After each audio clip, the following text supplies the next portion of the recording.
لا الہ الا اللہ ہماری پہلی بنیاد بچوں ایک اللہ ہے جس کے ہاتھ میں کل کائنات ہے۔ وہ تمہارے ساتھ ہے تو تمہارے مسائل حل ہیں، وہ ساتھ نہیں ہے تو کچھ بھی نہیں۔ تھوڑا سا آج وفات نبی پر تھوڑی سی بات کر لوں، تو اسی کو میں پیش کرنے کی کوشش کر رہا ہوں۔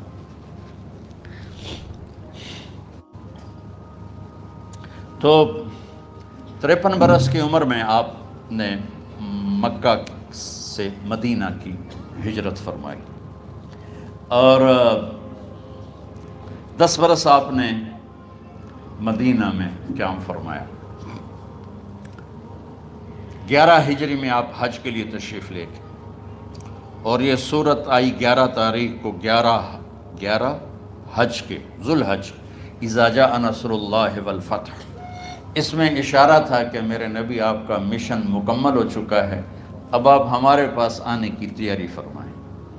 تو یہ جب یہ زوال سے پہلے آپ اپنے خیمے میں لیٹے ہوئے تھے، یہ آخری صورت قرآن کی جو نازل ہوئی، تو آپ نکلے زوال کے بعد، آپ نے تینوں شیطانوں کو پتھر مارے، پھر آپ اپنی اونٹنی عذبہ پہ سوار ہوئے، اور آپ نے یہ تاریخی جملہ بولا، ایھا الناس عسیٰ اللہ تلقونی بعد عامی ھذا، لوگو یہ میری تمہاری آخری ملاقات، آج کے بعد تم مجھے نہیں دیکھو گے۔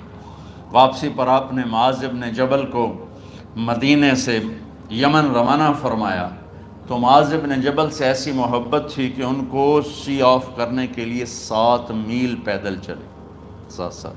اب کسی کو روانہ کرنے کے لیے ساتھ نہیں چلتے تھے، مسجد سے روانہ کر دیتے، معاذ بن جبل کو 7 میل ساتھ چلے، اور جب آخری پوائنٹ آیا سفر کا تو کہنے لگے، معاذ عسیٰ اللہ تلقانی بعد عامی ھذا، معاذ میری آخری ملاقات ہے، وَلَعَلَّكَ تَمُرُّ بِقَبْرِي وَمَسْجِدِي ھذا، جب تو واپس آئے گا تو میری قبر دیکھے گا اور میری مسجد مجھے نہیں دیکھے گا۔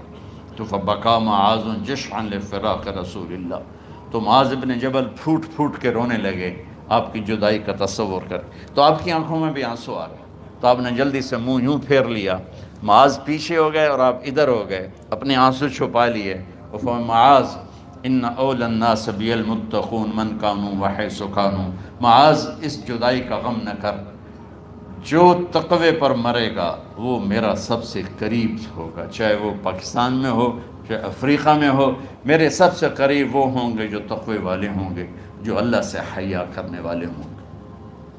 جب آپ واپس تشریف لائے، 29 محرم صفر، 29 صفر عصر کی نماز کے بعد ایک جنازہ تھا، اس جنازے کو پڑھانے کے بعد اس کو دفن کے لیے آپ جنت البقیع تشریف لے گئے۔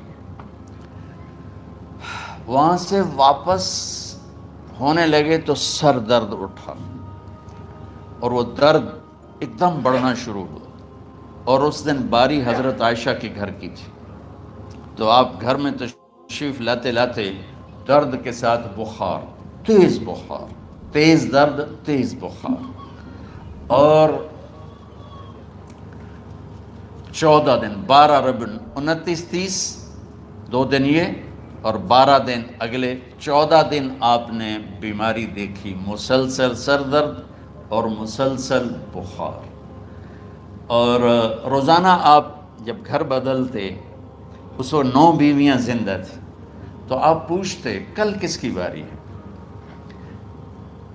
کل کس کی باری ہے، جی میمونہ کی ہے، اگلا دن کل کس کی باری، یہ حفصہ کی ہے، کل کس کی باری ہے، ام سلمہ کی ہے۔ تو بیگمات نے اس سے سمجھا کہ اللہ کے نبی یہ چاہتے ہیں کہ میں بیماری کے دن عائشہ کے پاس گزاروں، ورنہ آپ کو تو خود پتہ ہے کل کس کی باری ہے، پرسوں کس کی باری ہے، ترسوں کس کی باری ہے۔ تو حضرت میمونہ کے گھر میں آپ تشریف فرما تھے، تو ساری باقی 7 بیگمات جمع ہوئیں، اور انہوں نے آ کے عرض کی، یا رسول اللہ، جب تک آپ بیمار ہیں آپ عائشہ کے پاس آرام فرمائیں، اور جب اللہ آپ کو شفا دے دے تو پھر ہماری ترتیب کو آپ دوبارہ شروع فرما دیں۔ تو آپ نے سب کا شکریہ ادا کیا، عدل کی مثال کا اسلام جب دوسری شادی کی اجازت دیتا ہے تو عدل کی شرط لگاتا ہے علم تعدلوا، اگر عدل نہیں کر سکتے پھر ایک ہی ہے عدل۔ اور آپ نے فرمایا جس نے دوسری شادی کی اور عدل نہ کیا، کتنی مرضی عبادت کر کے آیا، تو قیامت کے دن آدھا حصہ اس کا فالج زدہ ہوگا، ایک سائیڈ اس کی فالج زدہ ہوگی، کتنے ہی مراقبے کر کے کتنی ہی نمازیں پڑھ کے آیا ہو، انصاف نہیں کیا تو پورا آدھا حصہ فالج کی پکڑ میں ہوگا۔ تو جب سب بیگمات نے یہ کہہ دیا کہ آپ وہاں گزاریں تو آپ نے شکریہ ادا کیا، علی اور عباس کو بلایا، ان کے کندھوں پہ آپ نے یوں ہاتھ رکھے اور آپ کے پاؤں یوں زمین پہ لگ رہے، آپ پورا پاؤں نہیں لگا پا رہے تھے کمزوری سے، یہ پوزیشن تھی اس طرح۔ اور یہ پیر کا دن تھا، آپ حضرت عائشہ کے گھر میں داخل ہوئے اور اگلے پیر کو حضرت عائشہ کے گھر میں آپ اپنے اللہ کے پاس چلے گئے۔ آخری ہفتہ آپ نے حضرت عائشہ کے گھر میں گزارا۔ صحابہ ملاقات کے لیے حاضر ہوئے تو آپ ان کو دیکھ کے رونے لگے اور فرمایا کہ میں تمہیں اللہ کے سپرد کرتا ہوں، اللہ تمہاری حفاظت کرے، اللہ تمہارا ساتھی ہو، آواکم اللہ، حفظکم اللہ، نصرکم اللہ، بہت دعائیں دی۔ تو عبداللہ بن مسعود رضی اللہ تعالیٰ عنہ نے پوچھا یا رسول اللہ، لگتا ہے جیسے جانے کا وقت ہے، تو آپ کو غسل کون دے گا؟ تو آپ نے فرمایا میرے اہل بیت۔ آپ کو کفن کون دے گا؟ کہا میرے اہل بیت۔ آپ کا جنازہ کون پڑھے گا؟ تو آپ رونے لگے۔ تو آپ نے فرمایا جب تم مجھے غسل دے دو تو سب نکل جانا، سب سے پہلے میرے دو وزیر جبریل و میکائیل آئیں گے اور وہ میرے اوپر درود و سلام پڑھیں گے۔ ہمارے نبی کا جنازہ ایسے نہیں ہوا اللہ اکبر اور پیچھے صفیں، آپ کی چارپائی کے پاس آ کر صحابہ کھڑے ہو جاتے تھے، وہ میں ابھی بتاتا ہوں۔ تو آپ نے فرمایا سب سے پہلے جبریل و میکائیل آ کر میرے اوپر درود و سلام پڑھیں گے، پھر اس کے بعد ساتوں آسمان کے فرشتے باری باری آئیں گے۔ جب وہ چلے جائیں گے تو پھر سب سے پہلے میرے خاندان، میرے اہل بیت کے مرد آ کر میرے اوپر سلام پڑھیں گے، پھر ان کی خواتین آ کر سلام پڑھیں گی، پھر ان کے بچے آئیں گے، پھر ان کے نوکر اور نوکرانیاں آئیں گی، اس کے بعد مہاجرین مکے کے قریش آئیں گے، اس کے بعد ان کی عورتیں آئیں گی، ان کے بچے آئیں گے، ان کے نوکر اور نوکرانی آئیں گی، اس کے بعد مدینہ والے آئیں گے، پھر مدینہ کی خواتین آئیں گی، پھر ان کے نوکر نوکرانی آئیں گے، اور اس کے بعد مجھے تم اللہ کے سپرد کر دینا۔ اور پھر آپ نے ایک عجب بات فرمائی جو کسی نبی نے نہیں فرمائی، فرمایا کہ میرے بعد میری آنے والی امت کو میرا سلام کہہ دینا، اور انہیں کہنا کہ ان کے بعد جو آئیں ان کو بھی میرا سلام کہہ دیں۔ اور اس طرح میرے سلام کو قیامت تک اللہ کے نبی نے پہنچایا کہ ہر آنے والی امت، ہر آنے والی نسل اگلی نسل کو اس نبی کا سلام پہنچائے۔ آپ کے جانے میں 5 دن باقی تھے تو آپ نے فرمایا مجھے 7 کنوؤں کے پانی سے غسل کرواؤ۔ تو 7 کنوؤں سے پانی لایا گیا مشکیزوں میں بھر کے۔ تو حضرت عائشہ کے گھر میں کوئی ایسا ٹب نہیں تھا جس میں بیٹھ کے وہ آپ نہا سکتے، تو حضرت حفصہ کے گھر سے ٹب منگوایا گیا، آپ اس میں بیٹھے، تہمت باندھا ہوا تھا، کرتا اتارا، اور آپ پر 7 کنوؤں کا پانی ڈالا گیا، تھوڑا تھوڑا تھوڑا تھوڑا تھوڑا تھوڑا، تو اس سے بخار کی شدت کم ہوئی، اور آپ سر درد کی وجہ سے آپ نے ایسے پٹی باندھی سرخ رنگ کی، اور اس کے بعد حضرت علی اور فضل بن عباس کے کندھوں کا آسرا لے کر آپ مسجد میں تشریف لائے، اور آپ ممبر پر بیٹھے، اور آپ نے فرمایا لوگوں میرے جانے کا وقت آ چکا ہے، میں نے کسی پر زیادتی کی ہو، کسی کو تھپڑ مارا ہو، کسی کو چھڑی ماری ہو، کسی کا حق دبایا ہو، تو میں اپنی جان کے ساتھ، مال کے ساتھ حاضر ہوں، مجھ سے یہیں بدلہ لے لو، آخرت میں میرے خلاف کوئی دعویٰ نہ کرنا، میں آخرت کے حساب کو برداشت نہیں کر سکتا۔ جن کے طفیل لوگوں کا حساب معاف ہوگا، جن کی طفیل، جن کی شفاعت پر لوگ بے حساب جنت میں جائیں گے، وہ روتے ہوئے فرما رہے ہیں کہ میں آخرت کے حساب کو نہیں دے سکتا۔ تو سارے صحابہ رونے لگے، لیکن آپ اپنی بات کو دہراتے رہے، کوئی بھی نہیں اٹھا۔ تو آپ نے ظہر کی نماز پڑھائی، ظہر کے بعد پھر ممبر پر آئے اور فرمایا کہ لوگو یہیں مجھ سے حساب کتاب کر لو، آگے نہ کرنا، بتاؤ میں نے کسی کا کوئی حق دینا۔ ایک صحابی کھڑے ہو، یا رسول اللہ آپ نے میرے 3 روپے دینے ہیں، 3 درہم۔ تو آپ نے فرمایا دینے ہوں گے ضرور، پر مجھے یاد نہیں، بتاؤ گے کس طرح دینے ہیں؟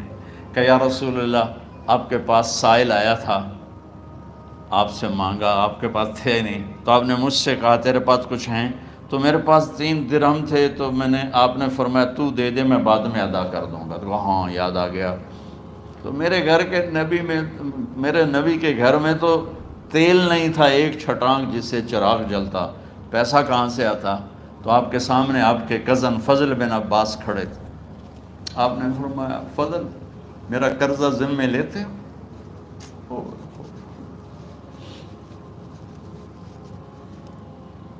جن کے لیے کائنات سجائی گئی، جنت کی چابیاں جن کو پکڑائی گئیں، جاتے ہوئے 3 روپے دینے کی ہمت نہیں تھی۔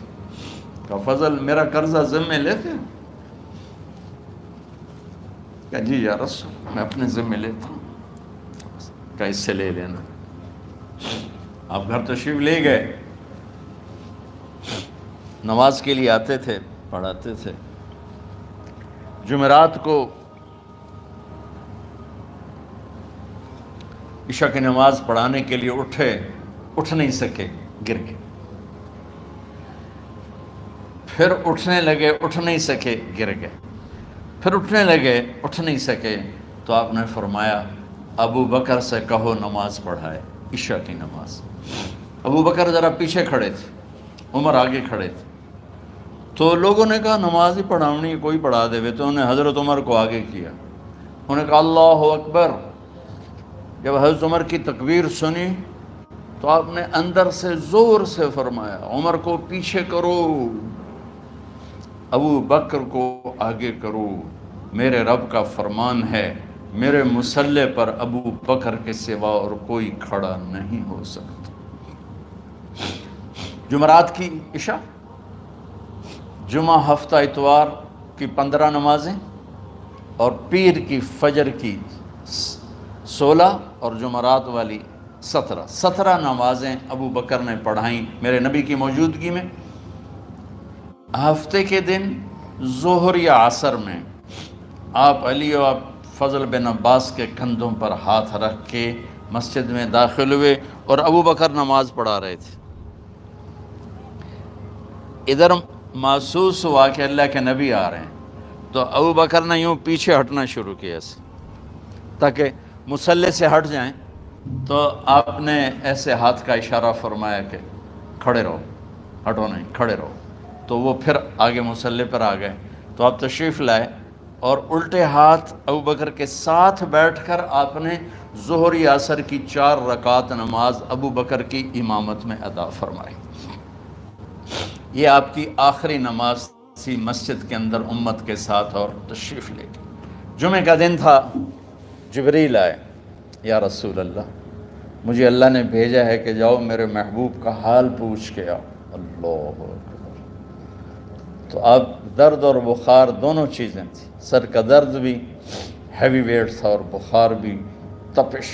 تو آپ نے کہا جبریل تکلیف ہے، تکلیف میں۔ ہفتے کا دن پھر جبریل آئے، یا رسول اللہ مجھے اللہ نے بھیجا ہے کہ جاؤ میرے محبوب کا حال پوچھ کے آؤ۔ پھر آپ نے فرمایا تکلیف میں۔ اتوار کو پھر جبریل آئے، یا رسول اللہ نے بھیجا ہے کہ جاؤ میرے محبوب کا حال پوچھ کے آؤ۔ 12 ربیع الاول آ گئی،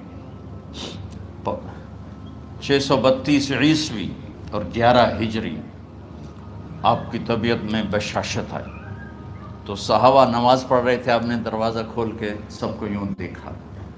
تو حضرت انس فرماتے ہیں ہم سب نماز میں تھے، لیکن جب دروازہ کھلنے کی آواز آئی اور اللہ کے نبی کا چہرہ، تو ہم سب نماز میں یوں ہو گئے، نماز کے اندر ہی سارے اللہ کے نبی کو دیکھنا شروع کر دی، بھول ہی گئے کہ نماز پڑھ رہے ہیں، ایسے گم ہو گئے آپ میں۔ تو آپ نے جلدی سے دروازہ بند فرما دیا۔ یہ آپ کی آخری زیارت تھی اپنی امت کے لیے۔ اس کے بعد آپ اپنے اللہ کی طرف کا سفر شروع کیا۔ تو اشراق کے بعد آپ نے اپنی بیگمات کو بلایا، ان کو بتایا نہیں کہ میں آج جا رہا ہوں، سب سے ملے، سب کو الوداع کیا اور انہیں بھیجا۔ اس کے بعد آپ نے حضرت فاطمہ کو بلایا، جنت کی عورتوں کی سردار، سب سے زیادہ محبوب بیٹی، سب سے زیادہ جگر کا ٹکڑا، دل کا ٹکڑا کا، جس نے فاطمہ کو دکھ دیا مجھے دکھ دیا، جس نے اسے سکھ دیا مجھے سکھ دیا۔ ہاں، ان کو قریب کا، بیٹی قریب ہو، تو ان کے کان میں کہا میں جا رہا۔ وہ رونے لگی، تو ہم نے کہا رو نہیں، چند دنوں کے بعد تیری میری ملاقات ہو جائے گی سب سے پہلے۔ تو 6 ماہ بعد حضرت فاطمہ کا بھی 24 سال کی عمر میں یا 25 سال کی عمر میں انتقال ہو گیا۔ ان کو رخصت فرمایا، پھر آپ نے داماد مولا علی کو بلایا، ان کا سر اپنی گود میں رکھا اور ان کے سر پہ اور کمر پہ ہاتھ پھیرتے رہے اور ان کو دعائیں دیتے رہے۔ آہستہ آہستہ تھی، آواز اونچی نہیں تھی، پست آواز تھی، اور یوں سر پہ کمر پہ، سر پہ کمر پہ، اور دعائیں دے رہے ہیں۔ ان کو رخصت فرمایا، آخر میں اپنے جگر کے ٹکڑے حسن اور حسین کو بلایا۔ ہائے ہائے ہائے، جگر کے ٹکڑوں کو بلایا، جو ہی سینے سے لگایا آنسو شروع ہو گئے۔ بیویوں کو رخصت کیا، خاموش، بیٹی کو رخصت کیا، خاموش، داماد کو رخصت کیا، خاموش، جو ہی بچوں کو سینے سے لگایا تو آپ کے آنسو نکلنا شروع ہوئے کہ ایک زہر میں تڑپ تڑپ کے مرے، ایک کا سر کٹ کے نیزے پہ چڑھا۔ میرے نبی آگے آنے والے زمانے میں دیکھ رہے تھے کہ میرے بچوں کے ساتھ کیا ہونے والا ہے، اس پر آپ بے قرار ہو کر روئے، بولے کچھ نہیں، ان کو بھی رخصت فرما دی۔ جب وہ چلے گئے تو جبریل آ گئے، یا رسول اللہ، باہر ملک الموت دروازے پر کھڑا ہے، اندر آنے کی اجازت چاہتا۔ تو آپ نے فرمایا آ جائے، میں نے کب روکا؟ تو ملک الموت اندر آیا، ایک فرشتہ اور بھی تھا، کہا السلام علیکہ یا رسول اللہ، یا رسول اللہ میں آپ کو سلام پیش کرتا ہوں، میں نے کبھی کسی کو سلام نہیں کیا۔ آپ کے رب نے فرمایا جب جاؤ تو اجازت لے کے جانا، بن اجازت اندر نہ جانا، میں کبھی کسی سے اجازت نہیں لیتا۔ اللہ تعالیٰ نے فرمایا آنا چاہیں تو لے آنا، رہنا چاہیں تو چھوڑ کے آ جانا، یہ اختیار اللہ نے کبھی کسی کو نہیں دیا، آپ پہلی اور آخری ہستی۔ تو آپ نے فرمایا اگر میں اجازت دے دوں تو میری جان نکالو گے؟ کیا جی، میں تو اللہ کے امر کا پابند۔ تو آپ نے جبریل سے پوچھا کیا کہتے ہو، تم کیا کہتے ہو؟ جبریل نے کہا یا رسول اللہ، اللہ آپ کی ملاقات کے شوق۔ میرے بھائی بہنوں، اللہ سے یہ دعا کیا کرو کہ اللہ ایسی موت دے جب جانے کا وقت ہے تو ہماری ملاقات کے شوق میں۔ ایک صحابی کا انتقال ہوا، آپ نے ان کی قبر پہ جا کے یہ دعا کی، یا اللہ طلحہ جب تیری بارگاہ میں پیش ہو تو اسے دیکھ کے مسکرائے، یہ تجھے دیکھ کے مسکرائے، سارے دکھ درد دور ہو جائیں۔ تو جبریل بولے یا رسول اللہ، اللہ آپ کی ملاقات کے شوق میں۔ آپ نے فرمایا جاؤ اللہ سے پوچھ کے آؤ میرے بعد میری امت کے ساتھ کیا کرے گا، جاؤ پوچھ کے آؤ حسن حسین کے ساتھ کیا کرے گا۔ یہ پوچھنا، ہر کوئی اپنے بچوں کو یاد کرتا، مرنے والے بچوں کو یاد کر، بچے میلاد۔ میرے والد اچانک ہارٹ اٹیک میں فوت ہو گئے تو ہماری بہنیں موجود نہیں تھیں، میری 2 بہنیں، تو میرے والد بار بار کہتے میری دھیاں میں نو ملا دیو، میری دھیاں میں نو ملا دیو۔ اور میرے نبی نے کہا میری امت کا مجھے بتاؤ پہلے کیا کرو گے؟ حسن حسین کا نہیں کہا، جن کو ذبح ہوتے بھی دیکھا، زہر میں تڑپتے بھی دیکھا۔ واہ یا رسول اللہ، آپ نے کیا وفا کی اور ہم نے کیا صلہ دی، سارے خنجر انہی کے سینے میں اتار دیے، ہر تیر کھینچ کے آپ کے جگر کے پار کیا، ہر نافرمانی کا ٹھیکہ لے لیا۔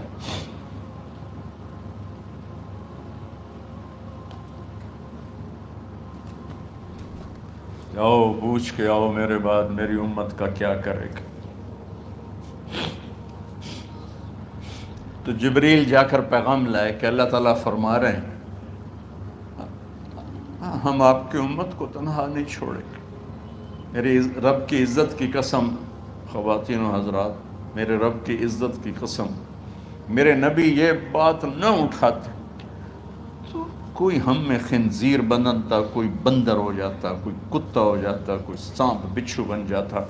اللہ کی ہم سے کیا رشتہ داری؟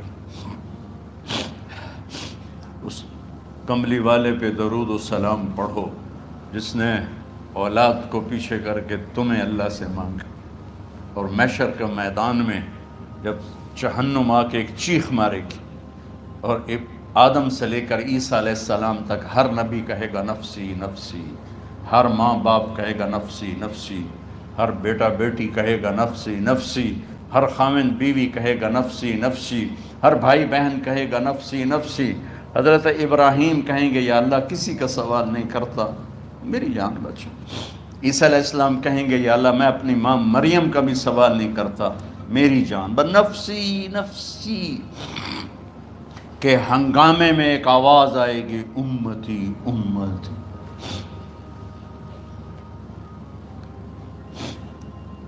کون ہے یہ؟ ساری دنیا نفسی نفسی کہہ رہی، یہ کون ہے امتی امتی کہنے والا؟ آواز کے تعاقب میں جب نظریں جائیں گی تو اپنے نبی کو دیکھ لینا، تڑپتے ہوئے بدن کے ساتھ، کانپتے ہوئے ہاتھوں کے ساتھ، اور پھیلی ہوئی جھولی کے ساتھ، اور بہتے ہوئے آنسوؤں کے ساتھ صرف ایک ہستی ہوگی، صلی اللہ علیہ یا رسول اللہ، صرف ایک ہستی ہوگی جو کہیں گے یا اللہ میری امت، یا اللہ میری امت، یا اللہ میری۔ کون سی امت؟ جس نے ہر بڑے سے بڑے گناہ کے اڈے کھول کے زندگی گزاری۔ میرے نبی انہیں کو یاد کر رہے ہیں، میری امت میری امت میری امت۔ جب تک اللہ نے یہ نہیں کہا کہ آپ کی امت کے بارے میں راضی کر دوں گا، آپ نے فیصلہ نہیں کیا کہ چلو ملک الموت اللہ کی تقدیر کو پورا کر، اور جاتے ہوئے دو نصیحتیں فرمائیں، وہ بھی بچوں کے لیے نہیں، بیویوں کے لیے نہیں، امت کے لیے۔ الصلاۃ وما ملکت ایمانکم، اے میری امت نماز نہ چھوڑنا، نوکروں سے اچھا سلوک کر، حقوق اللہ نماز، حقوق العباد غریب لوگ کا فرمایا غریبوں پہ ترس کھانا، اپنے نوکر ملازم غلاموں پہ ترس کھانا، اور نماز نہ چھوڑنا، نماز نہ چھوڑنا، نماز نہ چھوڑنا، نماز آخر الفاظ ہے، نماز نہ چھوڑنا، نماز نہ چھوڑنا، نماز نہ چھوڑنا۔ اور اب حضرت عائشہ کے سینے پر اس طرح نیم دراز تھے، حضرت عائشہ یوں سیدھا بیٹھی ہوئی تھی۔ اب فرمایا کہ مجھے فخر حاصل ہے، مات فی سحری و نحری، میرے نبی نے میری گردن اور سینے کے درمیان اللہ کو جان پیش کی۔ آپ اس طرح نیم دراز تھے تو تھوڑی دیر پہلے عبد الرحمن بن عوف آئے، عبد الرحمن بن ابو بکر آئے، آپ کے ہاتھ میں تازہ مسواک تھا، تو آپ مسواک بہت فرماتے تھے، تو آپ اتنے کمزور ہو چکے تھے کہ بولا نہیں جا رہا تھا، تو آپ کی نظریں مسواک پہ ٹک گئیں، دیکھے جا رہے ہیں، مسواک کو دیکھے جا رہے ہیں۔ حضرت عائشہ نے محسوس کیا کہ نظریں مسواک پر ہیں، تو کہا یا رسول اللہ اب مسواک کرنا چاہتے ہیں، تو آپ نے تو حضرت عائشہ نے اب بھائی سے لے کر وہ لکڑی اور اپنے منہ میں چبائی، اور آپ کے منہ میں اس طرح کر کے خود چلائی، کہا میں وہ خوش قسمت ہوں جس کا لعاب آخری غذا تھی جو میرے نبی کے منہ میں گیا، وہ حضرت ام عائشہ کا لعاب مبارک تھا۔ اور پھر اس کے بعد اگلا یہ سارا واقعہ ہوا، تو آپ نے کہا الصلاۃ وما ملکت ایمانکم، ایک نماز نہ چھوڑنا، ایک اپنے نوکر نوکرانی غلاموں سے اچھا سلوک کرنا، اور پھر اللہم الرفیق الاعلی، یا اللہ بلا لے۔ جب آپ نے اعلان کیا کہ چلو تقدیر کو پورا کرو، تو جبریل بھی غمگین ہو کر کہنے لگے یا رسول اللہ پھر میرا بھی آج دنیا میں آخری دن ہے، آج کے بعد میں بھی کبھی اس دنیا میں لوٹ کے نہیں آؤں گا، یعنی وحی کے ساتھ۔ آپ کی آنکھیں بند ہوئیں، حضرت عائشہ رضی اللہ تعالیٰ عنہ کی چیخ نکلی، تو ساری بیگمات دوڑی دوڑی آئیں، تو آپ کی منزل پوری ہو چکی تھی، تو آپ کو لٹایا گیا، اور چادر ڈال دی گئی۔ ابو بکر رضی اللہ تعالیٰ عنہ اپنی دوسری بیگم کے پاس گئے تھے عوالی، 3-4 میل، پتہ چلا تو وہاں سے گھوڑے پر وہ دوڑتے ہوئے آئے اور آ کر آپ کے ماتھے سے، چہرے سے کپڑا ہٹایا اور آپ کے ماتھے پر بوسہ لیا تو آپ کے آنسو ماتھے پر گرے۔ کوا و نبیّا وا خلیلا وا صفیہ، ہائے میرا نبی، ہائے میرا دوست، ہائے میرا خلیل، ہائے میرا جگر، کہ یا رسول اللہ آج کے بعد آپ کوئی دکھ نہیں دیکھیں۔ جب آپ درد سے بے قرار تھے اور بی بی فاطمہ رضی اللہ تعالیٰ عنہ ساتھ بیٹھی تھیں تو آپ کی بے قراری کو دیکھ کر وہ رونے لگی کہ ہائے میرے ابا کا درد، ہائے میرے ابا کا درد۔ تو میرے نبی نے کہا ما علی ابی کی کرب بعد اليوم، بیٹی آج تیرے باپ کے دکھ کا آخری دن ہے، آج کے بعد کوئی دکھ نہیں دیکھیں گے۔ تو صدیق نے کہا آپ آج کے بعد کوئی دکھ نہیں دیکھیں گے۔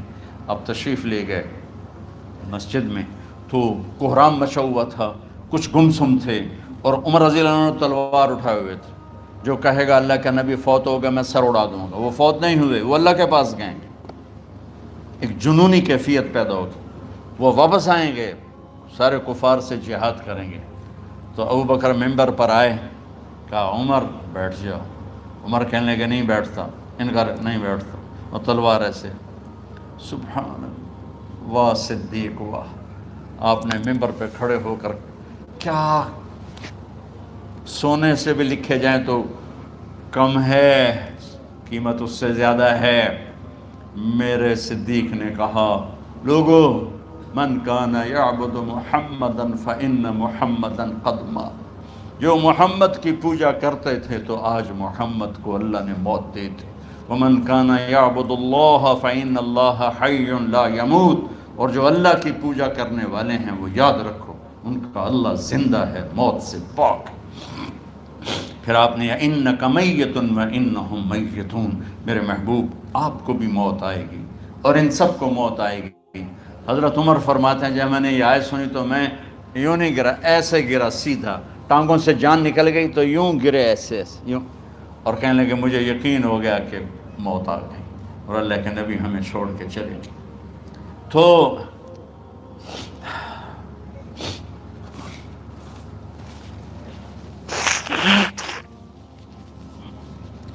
غسل کون دے، کیسے دے؟ اہل بیت نے غسل دینا تھا۔ آپ کے کپڑے اتار کے غسل دیا جائے یا جو آپ نے کپڑے پہنے ہیں اسی میں غسل دیا جائے؟ تو پریشان ہے، کیا کیا جائے؟ سب پہ اونگ طاری ہو گئی، ایک دم سب کو نیند آئی اور غیب سے آواز آئی کہ ہمارے نبی کو کپڑوں سمیت غسل دیا جائے۔ آپ کے بدن مبارک سے کپڑا نہیں اتارا، کوئی اتارے نہیں۔ تو اس آواز پر سارے بیدار ہوئے۔ تو حضرت عباس، فضل بن عباس، شقران آپ کے غلام، اور اسامہ بن زید اور علی بن ابی طالب آپ کو غسل دینے والے تھے۔ حضرت علی آپ پر پانی ڈال رہے تھے اور فضل بن عباس جسم کو مل رہے تھے، اور حضرت علی ساتھ ساتھ روتے ہوئے یا رسول اللہ آپ نے ہی ہمیں صبر کا حکم دیا، اگر آپ ہمیں صبر کا نہ کہتے تو آج ہم دنیا کو رو کے دکھاتے، اور آج ہم دنیا کو اپنا غم دکھاتے کہ کس طرح غم کیا جاتا ہے۔ اور یا رسول اللہ آپ کے جانے پر وہ نقصان ہے جو قیامت تک نہ پہلے ہوا نہ بعد میں ہوگا، کہ آپ کے بعد نبوت کا دروازہ بند ہو گیا۔ اس طرح پانی بھی ڈال رہے تھے اور روتے بھی جا رہے تھے، اور فضل بن عباس وہ آپ کے پہلو بدل کر ہاتھ مل رہے تھے، ہاتھوں سے مل رہے تھے۔ قبر کے کھودنے کا وقت آیا تو وہ لحد ہوتی ہے، کھڈا کھود کے پھر سائیڈ میں کھڈا کھودا جاتا ہے، اور ایک ہوتا اسٹریٹ جیسے ہمارے یہاں ڈال کے اوپر وہ سلیب ڈال دیتے ہیں۔ تو کیسے بنائی جائے؟ تو ابو طلحہ رضی اللہ تعالیٰ عنہ قبر بناتے تھے وہ والی لحد والی، تو فرمایا جو پہلے آ جائے گا نا وہی قبر تیار کر لے۔ تو ابو طلحہ پہلے آ گئے تو لحد والی قبر تیار کی گئی، اور آپ کے کفن دینے کے بعد وہی وہ سب چلے گئے۔ اس کے بعد باری باری اہل بیت، ان کی خواتین، ان کے بچے، پھر مہاجرین، ان کے خواتین، ان کے بچے، ان کے نوکر، پھر انصار، ان کی خواتین، ان کے بچے، ان کے نوکر۔ تو پیر اور منگل یہ 2 دن سارے گزر گئے، اور منگل کو عشاء کے بعد جا کر یعنی بدھ کی رات آپ کی تدفین کا وقت آیا، تو جب آپ کو قبر میں اتار دیا گیا تو مغیرہ بن شعبہ رضی اللہ عنہ کھڑے تھے، انہوں نے اپنی انگوٹھی اتار کے اندر پھینک دی لاحد۔ تو پھر کہنے لگے علی کہ میری انگوٹھی نیچے گر گئی ہے، اٹھا لوں؟ ایک بہانہ کیا نبی کو بوسہ لینے کا، انگوٹھی پھینک کر فرمانے لگے علی وہ میری انگوٹھی گر گئی ہے، اٹھا لوں؟ سب دیکھ رہے تھے کہ پڑی ہوئی کہاں اٹھا لو، تو انگوٹھی کیا اٹھانی تھی، نیچے جا کر اللہ کے نبی کو لپٹ کے اور دھاڑ دھاڑ رونا شروع کیا، سب صحابہ کی چیخیں نکال دی۔ انگوٹھی تو ایک بہانہ ہی تھا، آخری شخص جس کا جسم نبی کے جسم سے ٹچ ہوا وہ مغیرہ بن شعبہ ہے۔ تو پھر سب نے شور مچایا کہ باہر نکالو باہر نکالو، باہر نکلو، باہر نکلے تو اینٹیں لگائی گئیں، پھر مٹی ڈالی گئی۔ تو جب واپسی ہوئی تو حضرت انس گزرے تو حضرت فاطمہ کھڑی تھیں، طابت نفوسکم ان حسیتم علی رسول اللہ التراب، انس کس جگر کے ساتھ تم نے نبی کو مٹی میں چھپا دیا، کس جگر کے ساتھ تم نے نبی کو مٹی میں چھپا دیا، اللہ سے ملا دیا۔ قبر دیکھنے کو خوفناک ہے، اگر اللہ راضی ہے، جب کبھی قبر سے ڈر لگتا ہے، بہت ہی لگتا ہے تو خیال آتا ہے اگر اللہ راضی ہے پھر تو مسئلہ ہی کوئی نہیں ہے، چونکہ اللہ نے اپنے محبوب کو بھی قبر میں اتارا، یہ نہیں کہا کہ ایک خوبصورت بیڈ روم بنا کے اس میں لٹا دو، کہا قبر میں اتارو۔ اگر اللہ راضی ہے تو مرنے والی ہو یا مرنے والا ہو تو مزے ہی مزے ہیں۔ یہ سارے دعا کرو کہ جب ہم دنیا سے جا رہے ہوں اللہ ہم پہ خوش ہو، اللہ ہم سے راضی ہو، کوئی بڑا مسئلہ نہیں ہے، فرائض کے ساتھ اللہ کو راضی کرو اور اچھے سلوک کے ساتھ اللہ کے بندوں کو راضی کرو، اپنی زبان کو خوبصورت بول کا عادی بنا، اس سے گالی، اس سے غیبت، اس سے چغلی، اس سے شکایت، اس سے تانے، اس سے طنز اللہ کے واسطے نکال دو اور اس زبان کو میٹھے بول کا عادی بنا لو، کڑوے سے کڑوے زہریلے بولوں کو پی جاؤ، پی جا ایام کی تلخی کو بھی ہنس کے ناصر، غم کے سہنے میں بھی قدرت نے مزہ